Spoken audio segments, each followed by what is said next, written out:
que l'Afrique ait des richesses naturelles, des forêts, des bois incroyables, des diamants, ça c'est évident. Après, c'est l'usage qu'on en fait. Enfin, je veux dire, c'est vraiment un problème de politique et de gouvernance de ces richesses. Je veux dire, l'Afrique, elle est potentiellement excessivement riche. Je pourrais prendre les 10 prochaines minutes pour vous énoncer toutes les richesses de Madagascar. Enfin, je veux dire, il y a du diamant, non, il y a du saphir, il y a du bois de rose, il y a du palissandre, il y a des mines de minerais, de tout ce qu'on veut. Mais voilà, après c'est un vrai problème de politique.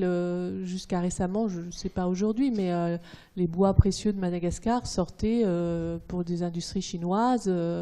Alors on n'avait pas le droit de les sortir s'ils n'étaient pas transformés, donc ils sortaient sous forme de gros troncs, et puis on sculptait 2-3 bricoles dessus, puis ça faisait objet d'artisanat, et donc ça pouvait sortir.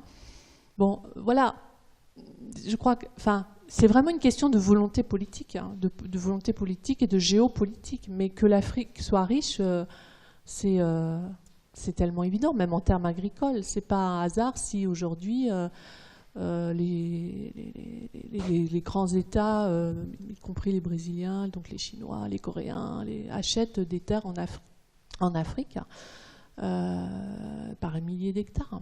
Donc il y a un potentiel, mais...